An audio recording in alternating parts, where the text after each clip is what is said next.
What's up, guys? It is Dope as J bringing you guys another video. In this one, we're going to be talking about the PS5 Pro. I never covered the PS5 Pro or talked about the PS5 Pro on my channel, so a lot of people don't know what my opinions on it really is at this point in time. So I'm making this to cover it. If you guys don't know, it's been a year since the PS5 Pro was announced and released, and we have some very interesting updates and interesting results of how that console has been performing over this past year with a lot of first-party updates and upgrades, as well as third-party implementations of their PS5 Pro features to their games, right? And for the most part, it's been pretty hit or miss, right? Some titles, obviously, like the first-party titles, are performing really, really well with the PS5 Pro upgrades, and then you have a lot of third-party titles that are not really performing as well as you would have thought, right? And it's leaving a lot of PS5 Pro users feeling kind of jaded and underwhelmed with the experience that they're getting with the PS5 Pro. Obviously, like the hardcore PlayStation guys are gonna ride with it. They love it. They feel like they've gotten everything that they promised, and I feel happy for them. Like, that's great for you guys. But there's also other gamers who cop the console and are underwhelmed. Like, there's some titles like Silent Hill F, Silent Hill 2, and various other third-party titles that don't have great PS5 Pro implementations, and it leaves a lot to be desired, right? And I think that overall, the PS5 Pro is an interesting piece of hardware. For $750 at this moment in time, because they increased the price of the PS5 earlier this year, making the PS5 Pro $750. I'm like me, I'm a PC gamer. I have the PS5, so I don't really need the PS5 Pro, because if there's any titles on PS5 that doesn't hold up in regards to image quality, I'll just get the PC counterpart and get image quality and performance out of my PC versus the PS5, right? And I think that for people who are exclusively on console, who want that experience of having great visuals on top of having a steady frame rate, then the PS5 Pro is obviously the option for you, because there's no other alternative for it, right? But I can understand the frustration of some people, like, hey, we spent the money on this, we were promised all of these features. PSSR has been, I think it's been solid, for the simple fact that this is its first iteration of it, right?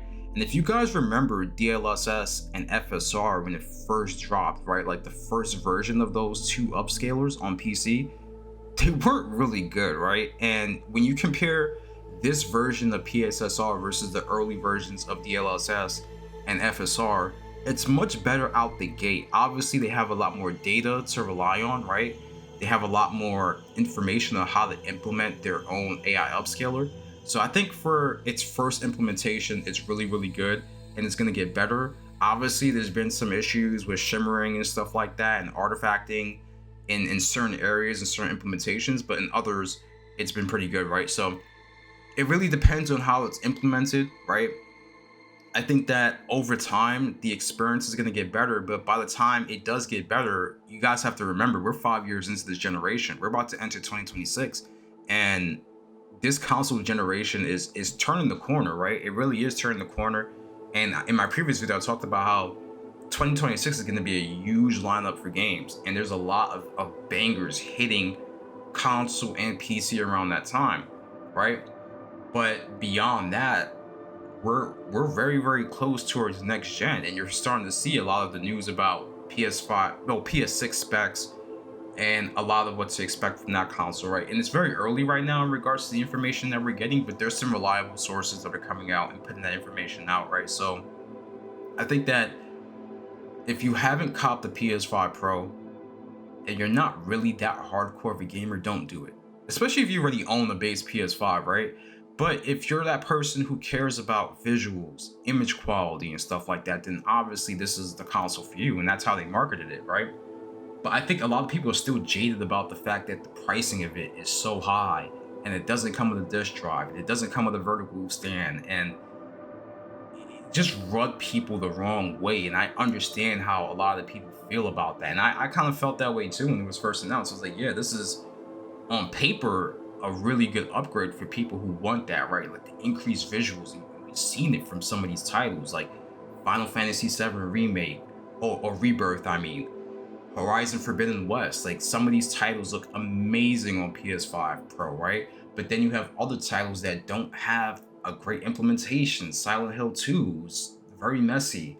Metal Gear Solid Delta, Snake Eater, the PS5 Pro enhancements, wasn't that great. Sorry about my alarm. Sorry about that. I'm recording the commentary and I have to edit that out.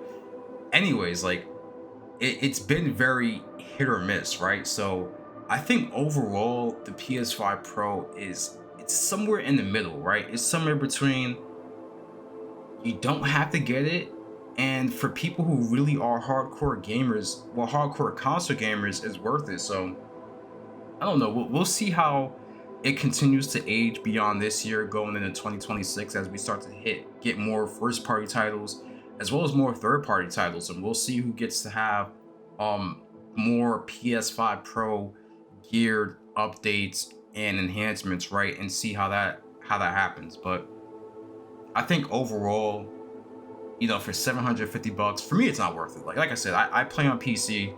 I don't really see the need for me to get a PS5 Pro when I have a base PS5 and I have a console, not a console, but a PC that's much more powerful than it anyways, and I have much more variety in regards to AI upscaling options on my PC as well. So let me know your thoughts in the comment section about the PS5 Pro. I think that it's fascinating to see.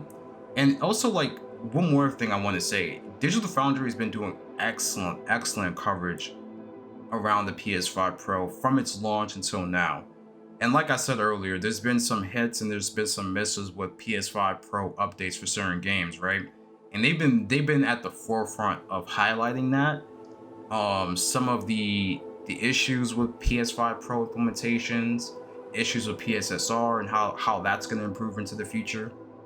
So I'm going to leave some links in the description to some of their videos as well. And for me watching their coverage, it made me say, yeah, I think I'd rather wait for PS6 and keep my base PS5 over buying the PS5 Pro, because like I said, I can buy the PC counterpart for a game that I really want the image quality and performance from. So yeah, this is pretty much it for the video. Let me know your thoughts in the comment section, and I'm out. Peace.